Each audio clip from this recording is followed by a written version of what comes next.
अगर अभी तक आपने नागिन के पहले 3 एपिसोड नहीं देखे हैं तो उन 3 एपिसोड्स को देख लें, क्योंकि एपिसोड 4 उन पहले के 3 एपिसोड को देखे बिना समझ में नहीं आएगा।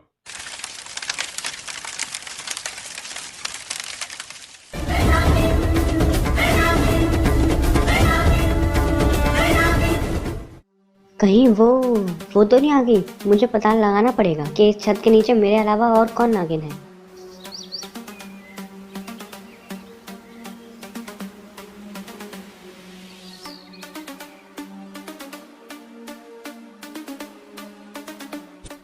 रोहन और धीरज पहले ही मर चुके थे और शायरी को मुझे इसलिए मारना पड़ा क्योंकि शायरी मेरी सच्चाई जान गई थी और ये बात वो सबको बता देती। मैं ऐसा होने नहीं देती। पर रोहन और धीरज को किसी नागिन ने मारा है।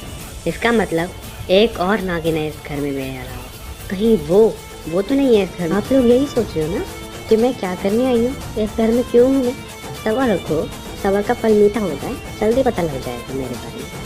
कैसे बताए क्यों तुझको चाहे यारा, बता ना पाए बातें दिलों की, देखो जो बाकी। अरे यार, मुझे हो क्या गया है? आज मिस रूही ऑफिस में नहीं है तो मुझे उनकी यादें क्यों आ रही हैं? मैं अपने आप को खाली सा महसूस क्यों कर रहा हूँ? मैंने पूरे घर में देख लिया कि मेरे अलावा और कौन नागिन है इस घर में, पर मुझे पूरे घर में कोई भी नहीं दिखा। और इतना बड़ा घर है, मुझे लगता है कुछ जगह भी छूट भी गई है। तो ऐसे में युग तो घर पर है नहीं।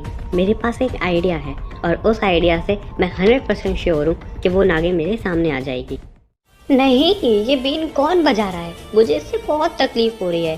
कौन बजा रहा है ये बीन? मैं इससे अपने असली रूप में आ जाऊंगी और मैं अभी नहीं चाहती हूँ।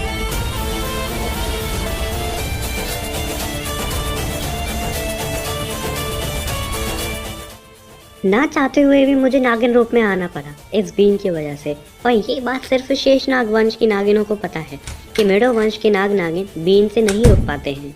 मेरा आइडिया यही था कि मैंने होम थिएटर पे बीन बजा दी, पर मेरे को कहीं नहीं मिली वो। हाँ, वो तुम यहाँ हो?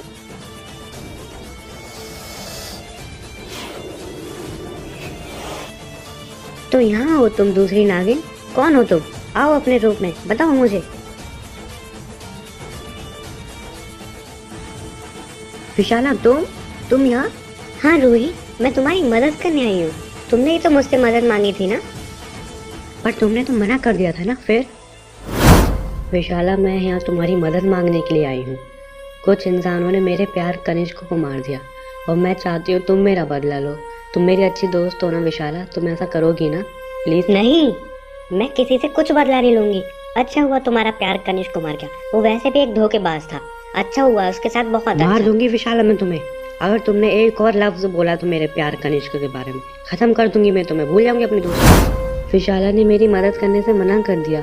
अब मैं क्या करूंगी? अपने प्यार की मौत का बदला मैं कैसे लूंगी? अब मेरे पास एक ही तरीका है, मुझे माँ काल के पास जाना पड़ेगा, उनसे नया चेहरा मांगना पड़ेगा मुझे अपने बदले के लिए। और ऐसे एपिसोड 2 में आपने देखा था कि नागिन को एक नया चेहरा मिल गया था। फिर मैंने सोचा तुम्हारा प्यार धोखेबाज है तो मैं उसका बदला तुमसे क्यों लूं? तुम तो मेरी दोस्त हो ना। विशाला, तुमने उस दिन भी धोखेबाज बोला था ना कनिष्क को, पर तुमने उस दिन ये नहीं बताया था कि क्या धोखा किया कनिष्क ने। तो बताओ क्या धोखा किया कनिष्क ने? तो सुनो, तुम्हारा प्यार सो कॉल्ड कनिष्क, हमारे मेडो वन से उसने दोस्ती का नाटक किया और हमारी नागमणि वो चुरा के ले गया। ओह, तभी उस दिन। चलो, नागमणि तो मैंने छुपा ही दी। नागमणि? किसकी नागमणि छुपा दी कनिष्क? अरे वो तुम छोड़ो तारिणी। विशाला, अगर तुम मेरा बदला लेने के लिए यहाँ पे आई हो तो तुम युग के साथ शादी क्यों करना चाहती हो? रूही, शादी तो नाटक थी बस। मैं युग के साथ शादी करना चाहती थी नाटक के लिए बस, क्योंकि फिर मैं इस घर में आ जाती, फिर मैं सबको मार देती। और रोहन और धीरज को तुमने मार ही दिया था। शायरी को मुझे मारना पड़ा क्योंकि शायरी मेरी हकीकत जान गई थी और वो सबको बता देती।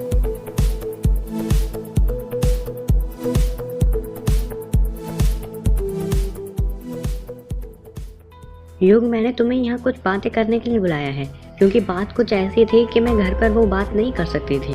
पर कौन सी बात रूही, ये तो बताओ।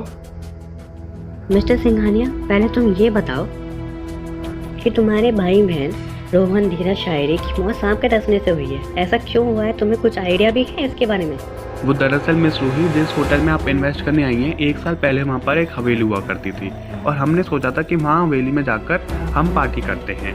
और धीरज और रोहन हमसे पहले पहुँच गए, मैं और शायरी उनके पीछे थे और हमने जाकर देखा कि उन दोनों ने एक सांप मार दिया था। और तुमने भी मारा था युग? नहीं मिस रूही, मैंने किसी सांप को नहीं मारा।